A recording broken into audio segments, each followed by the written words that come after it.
Hello friends, तो पिछली class में हमने बात की थी किसकी, जो लैंगरहैंस की द्वीपिका के अंदर जो बीटा सेल है पाई जाती है। अब हम बात करेंगे किसकी, डेल्टा सेल की।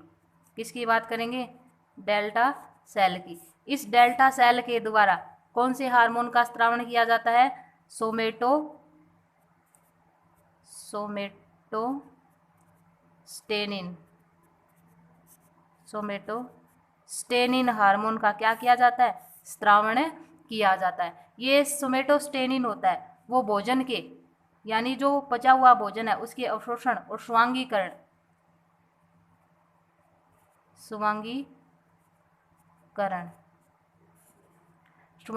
को क्या कर देता है, बढ़ा देता है, ताकि एक बार ग्रहण किए गए भोजन की उपयोगिता है वो लॉन्ग टाइम तक बनी रहेगी, यानी लंबे समय तक बनी रही। तो डेल्टा सेल कौन सा हार्मोन स्त्रावित करेगी, सोमेटोस्टेनिन हार्मोन स्त्रावित करेगी, जो भोजन के स्वांगीकरण को क्या कर देता है, क्रिया को प्रेरित करता है, और जो पचा हुआ भोजन है उसके अवशोषण की अवधि को क्या करता है, बढ़ाता है, जिसके कारण एक बार ग्रहण किए गए भोजन की उपयोगिता लंबे समय तक बनी रहती है। तो पैंक्रियाज यानी अग्नाशय हमने पढ़ ली थी, जो हमारी मिश्रित ग्रंथि 1 नंबर थी। अब बात करेंगे नंबर 2, हमारी मिश्रित ग्रंथि है अंडाशय।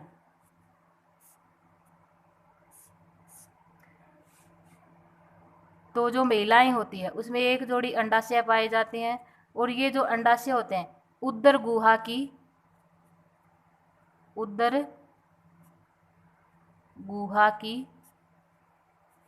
पृष्ठ देह भित्ति से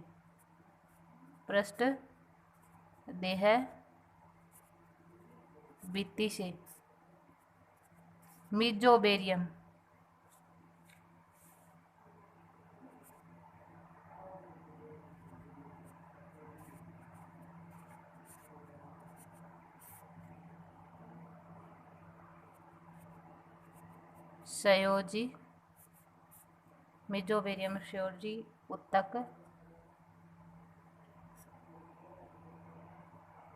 के द्वारा जुड़े रहते हैं,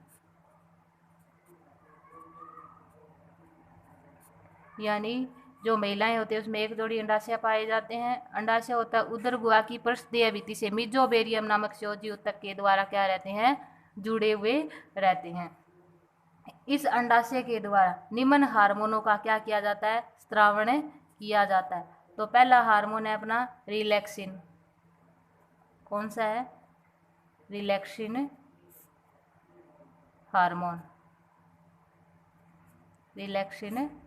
हार्मोन। ये रिलैक्सिन हार्मोन होता है वो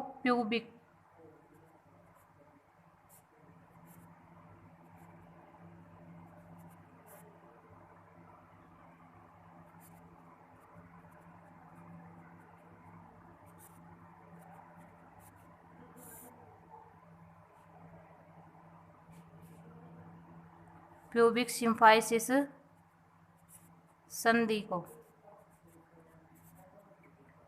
ध्यान से सुनिए कि जो रिलैक्सिन हार्मोन होता है वो प्यूबिक सिम्पोसिस संधि को क्या कर देता है, ढीला कर देता है, जिसके कारण वेजाइना का जो साइज होता है बढ़ जाता है, बच्चे का जन्म में आसानी से हो जाता है। नंबर 2 अपना हार्मोन है एस्ट्रोजन हार्मोन। अब देखिए, एस्ट्रोजन हार्मोन होता है वो स्तन ग्रंथियों में नलिकीय वृद्धि को प्रेरित करता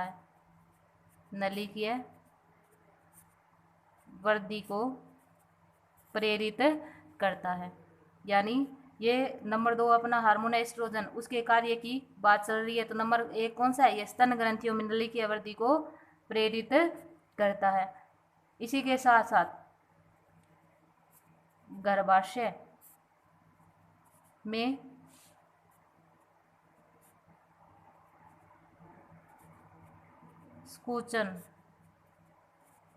संकुचन को भी प्रेरित करता है। इसके अलावा गर्भाशय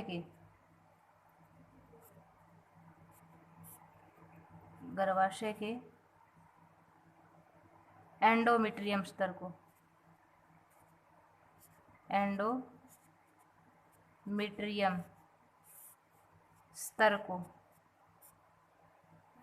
स्तर को आरोपण के लिए तैयार करता है। तो रिलैक्सिन हार्मोन प्यूबिक सिम्फोसिस संधि को क्या कर देता है, लूज कर देता है, जिसके कारण बच्चे का जन्म क्या हो जाएगा आसानी से। नंबर 2 अपना कौन सा है, एस्ट्रोजन हार्मोन। ये जो हार्मोन होता है वो स्तन ग्रंथियों में नलिकीय वृद्धि को प्रेरित करता है, गर्भाशय में कुंचन को प्रेरित करता है। इसके अलावा गर्भाशय के एंडोमेट्रियम स्तर को आरोपण के लिए क्या करता है, ये तैयार करता है। अब नंबर 3 जो अपना हार्मोन है कौन सा है, प्रोजेस्टेरोन हार्मोन।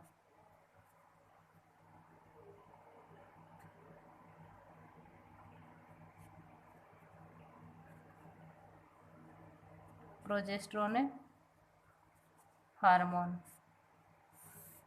नंबर 3 कौन सा है अपना, प्रोजेस्टेरोन हार्मोन।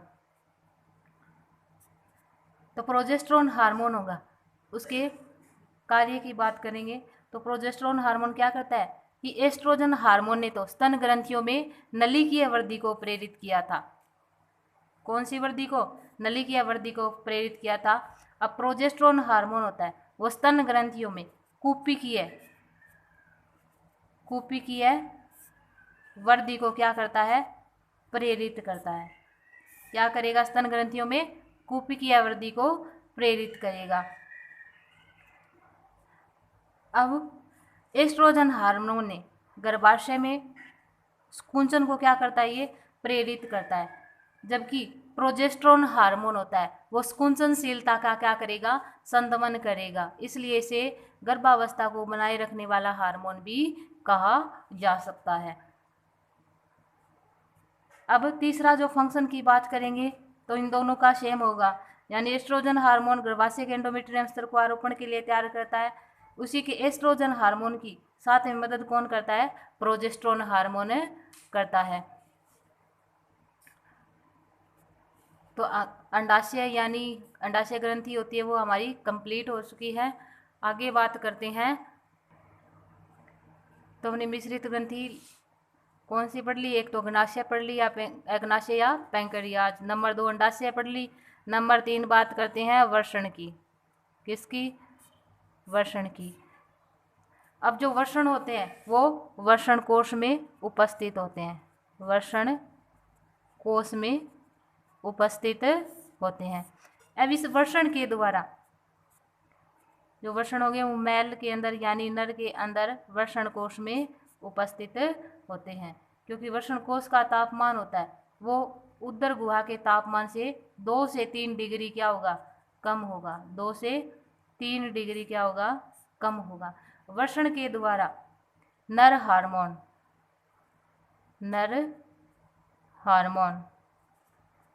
जिसको क्या बोल सकते हैं, एंड्रोजेंस।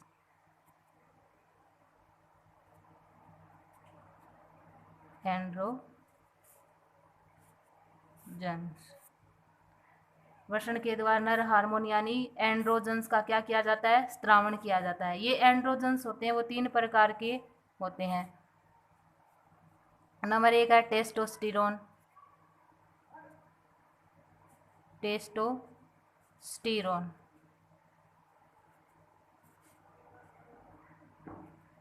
नंबर 2 है डाईहाइड्रोटेस्टोस्टेरोन।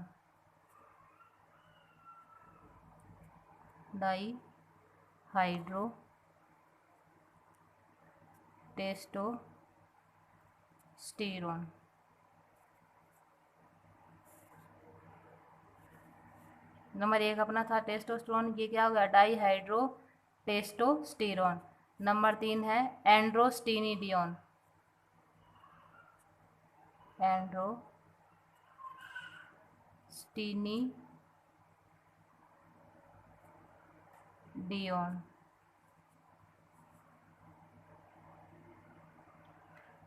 तो वर्षण के द्वारा 3 प्रकार के एंड्रोजन्स का स्त्रावण किया जाता है। पहला कौन सा है? Testosterone dihydrotestosterone. नंबर 2 था। नंबर 3 है एंड्रोस्टेनिडियोन। सबसे अधिक मात्रा में किसका स्त्रावण किया जाएगा? टेस्टोस्टेरोन हार्मोन का स्त्रावण किया जाएगा। अब जो टेस्टोस्टेरोन होता है वो वर्षण के अंदर कौन सी सेल पाई जाएगी? Leydig cell. कौन सी सेल? Lading cell. यानी वर्षण के अंदर लैडिंग सेल पाई जाती है जो किसका स्त्रावण करेगी? टेस्टोस्टेरोन का। टेस्टोस्टेरोन का स्त्रावण करने का क्या करेगी? कार्य करेगी।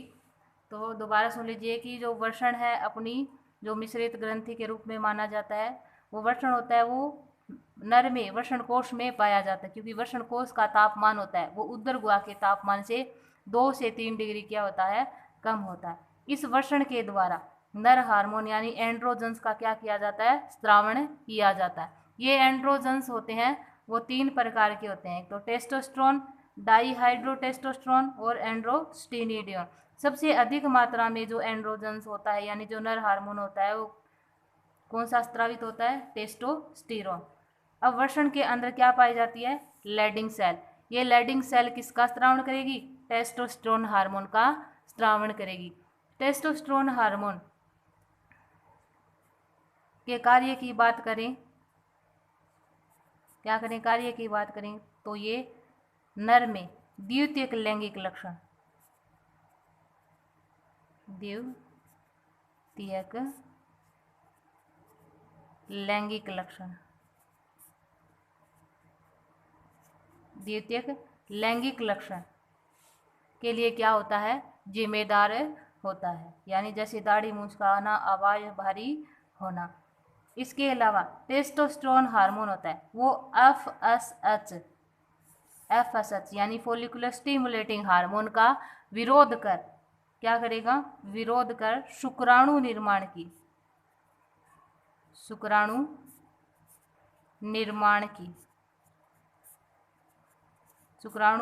की क्रिया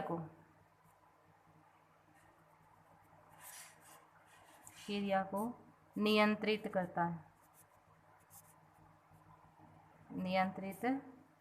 करता है। यानी जो टेस्टोस्टेरोन होगा वो क्या करेगा? नर में यानी मैल में द्वितीयक लैंगिक लक्षण उत्पन्न करेगा। इसी के साथ साथ एफएसएच यानी फोलिकुलर स्टिमुलेटिंग हार्मोन का विरोध कर शुक्राणु निर्माण की क्रिया को क्या करता है? नियंत्रित करता है। अब देखिए, आपने अंतःस्रावी पढ़ ली, बहिस्रावी पढ़ ली और मिश्रित ग्रंथि पढ़ ली। अब अंतःस्रावी ग्रंथियों के क्वेश्चन मैंने आपको बता दिए थे। अब जो अपन ने पढ़ी है यानी आप लोगों ने पढ़ी है 2 नंबर ग्रंथि थी, वो कौन सी थी? बहिस्रावी ग्रंथि।